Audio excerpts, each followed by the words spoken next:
दाएं हाथ का ये भारतीय बल्लेबाज लिमिटेड ओवर्स क्रिकेट के सबसे प्रतिभाशाली खिलाड़ियों में से एक है, जिसके पास क्लास है, टाइमिंग है और बड़े मौकों पर रन बनाने का हुनर भी।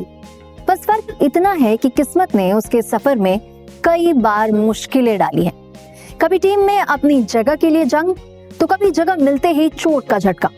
लेकिन हर बार जब वो लौटा है तो लगा है कि जैसे कभी गया ही नहीं।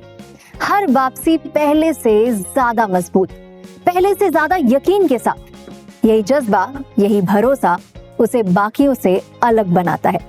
इस खिलाड़ी का नाम है श्रेयस अय्यर, जिनकी कहानी सिर्फ गिरने और उठने की नहीं है, बल्कि हर ठोकर को नई शुरुआत में बदलने की है।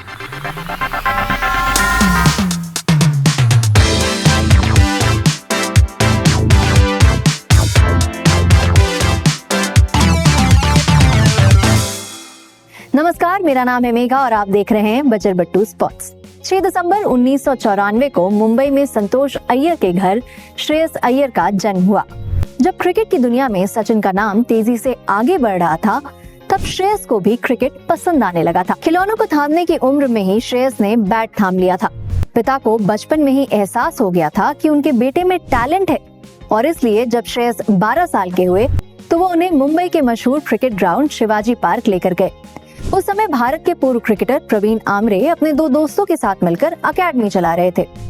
संतोष जब अपने बेटे को लेकर पहुंचे तो आमरे ने मना कर दिया। आमरे ने कहा कि एडमिशन फुल हो गए हैं।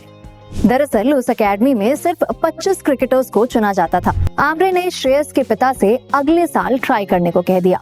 संतोष के पास कोई चारा नहीं था। बस यही से श्रेयस के जीवन में वो संघर्ष शुरू हुआ।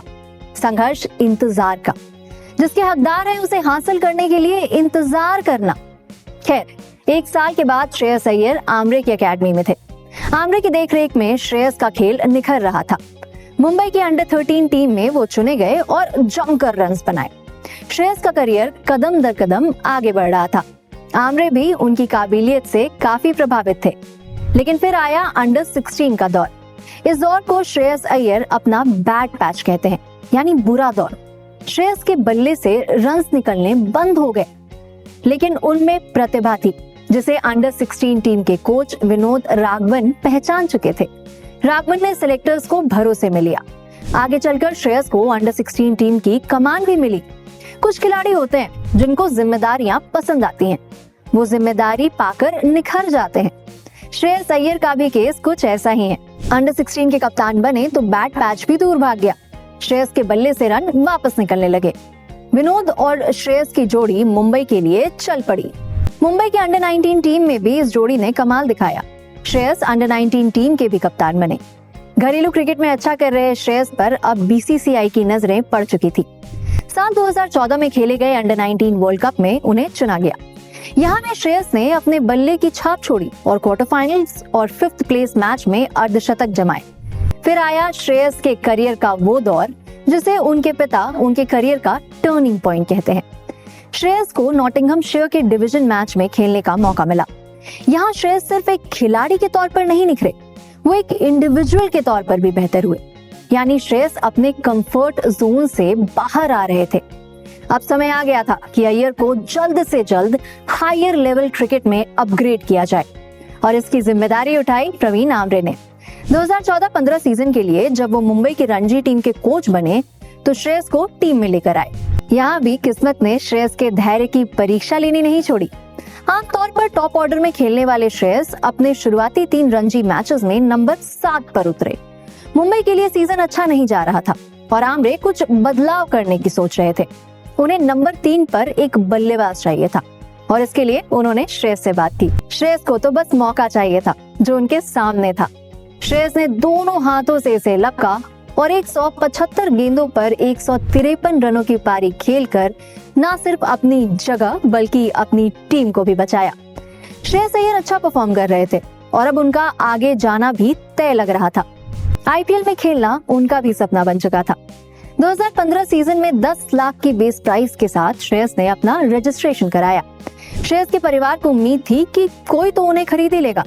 यहाँ किस्मत ने श्रेयस को उम्मीद से ज्यादा दिया। दिल्ली डेयरडेविल्स, जो अब दिल्ली कैपिटल्स है, उसने श्रेयस के लिए 2.60 करोड़ रुपए खर्च किए। सभी हैरान थे, परिवार को भी यकीन नहीं हो रहा था कि इतने पैसे मिले, लेकिन ये हो चुका था। अब बारी थी तो फ्रेंचाइज के भरोसे पर खरा उतरने की। श्रेयस ने 2015 सीजन में 400 से ज्यादा रन बनाए।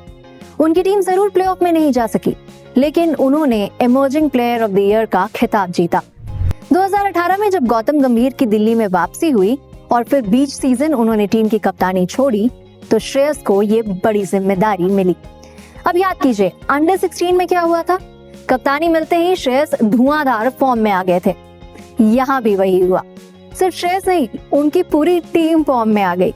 दिल्ली ने लंबे समय के बाद 2019 में प्लेऑफ्स खेला और 2020 में अपना पहला आईपीएल फाइनल भी। श्रेयस टीम को खिताब नहीं दिला पाए, लेकिन दिल्ली के लिए इतिहास रच चुके थे। इससे पहले साल 2017 में श्रेयस भारत के लिए अपना वनडे और T20 डेब्यू कर चुके थे। उन्होंने 1 नवंबर को न्यूजीलैंड के खिलाफ अपना T20 डेब्यू किया।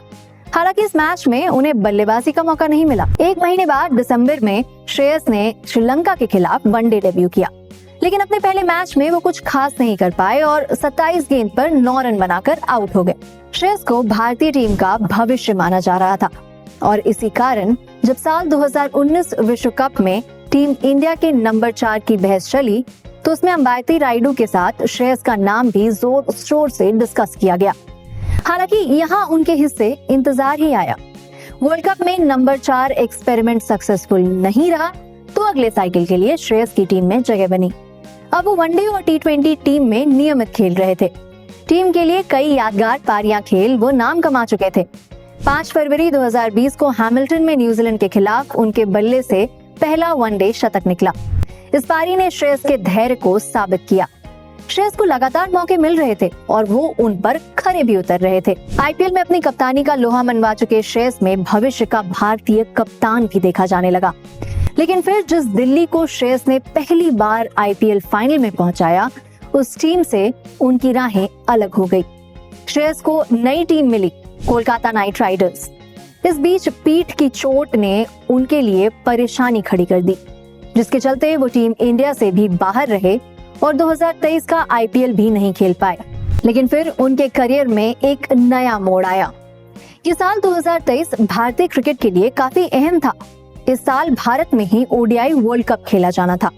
चोट से उबरने के बाद श्रेयस ने धमाकेदार कमबैक किया। वर्ल्ड कप में जहां सभी की नजरें विराट कोहली, रोहित शर्मा पर थी, वहीं श्रेयस का बल्ला भी जमकर चल रहा था। वो टीम के मिडिल ऑर्डर को संभाले हुए थे और खूब रन बना रहे थे।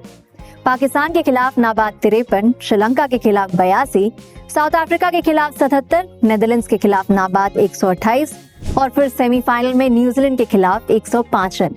ये पारियां बताती हैं कि वर्ल्ड कप में भारत के लिए वो कितने अहम रहे। 11 मैचों में उनके बल्ले से निकले 530 रन और इसी के साथ वो भारत के लिए तीसरे सबसे ज्यादा रन बनाने वाले बल्लेबाज बन गए। करियर में तेजी से आगे बढ़ रहे श्रेयस एक बार फिर स्पीड ब्रेकर से टकराए।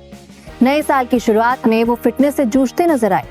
पीठ की चोट ने उन्हें फिर से परेशान करना शुरू किया। इसी कारण वो टीम से बाहर चले गए। एनसीए में वो अपनी फिटनेस पर काम कर रहे थे। इसी बीच साल 2024-25 के लिए जब बीसीसीआई ने अपने सेंट्रल कॉन्ट्रैक्ट्स का ऐलान किया, तो श्रेयस का नाम उसमें शामिल नहीं था। खबरें आई कि रणजी खेलने से इनकार करने पर उनके हाथ से कॉन्ट्रैक्ट छीन लिया गया। लेकिन जीवन में अय्यर पहले भी ऐसे कई दौर देख चुके थे। गिरना और फिर उठ खड़ा होना अब उनकी फितरत बन चुका था। फिट होकर अय्यर ने फिर से तैयारी की और सामने था आईपीएल 2024 का सीजन। इस बार वो कोलकाता की कप्तानी कर रहे थे और अय्यर ने एक बार फिर कमाल कर दिखाया। अपनी कप्तानी में कोलकाता को एक दशक बाद चैंपियन बना दिया। इस जीत के साथ अय्यर के नाम का शोर हर तरफ था। सोशल मीडिया पर उन्हें टीम इंडिया का अगला कप्तान बताया जाने लगा और जल्द ही उन्हें बीसीसीआई का सेंट्रल कॉन्ट्रैक्ट भी वापस मिला। सब कुछ अच्छा चल रहा था। तभी आई आईपीएल 2025 की मेगा नीलामी की तारीखें और साथ ही टीमों की रिटेन्ड प्लेयर्स की लिस्ट। जिस कप्तान ने 10 साल बाद कोलकाता को खिताब दिलाया था, उसे रिटेन करना तो तय लग रहा था। लेकिन जब लिस्ट आई तो उसमें श्रेयस अय्यर का नाम नहीं था। हैरानी जरूर हुई, लेकिन शायद श्रेयस के लिए ये नया नहीं था। खैर, आईपीएल की मेगा नीलामी में अय्यर पर जमकर पैसा बरसा। दिल्ली कैपिटल्स में उनके साथ काम कर चुके कोच रिकी पॉन्टिंग नीलामी में श्रेयस अय्यर के लिए पूरी तरह उतर आए और 26.75 करोड़ की भारी बोली लगाकर उन्हें पंजाब किंग्स में ले आए। पंजाब की कहानी अब बदलने वाली थी क्योंकि श्रेयस आ चुके थे और 2014 के बाद पंजाब ने आईपीएल 2025 में अपना पहला फाइनल खेला। भले ही टीम आरसीबी से हार गई, लेकिन श्रेयस ने साफ कर दिया कि वो बॉर्न लीडर हैं। इसके बाद एक बार फिर चर्चा हुई, क्या श्रेयस को टीम इंडिया की कप्तानी दी जानी चाहिए? वो दावेदार बन गए। इस बीच रोहित और विराट के ओडीआई करियर्स पर सवाल उठने लगे। अगला वर्ल्ड कप खेलना दोनों के लिए तय नहीं माना जा रहा था। ऐसे में रोहित की जगह श्रेयस को वनडे कप्तान बनाए जाने की बात उठी, लेकिन ऑस्ट्रेलिया दौरे के लिए उन्हें उप कप्तान बना दिया गया। इंतजार थोड़ा और बढ़ गया।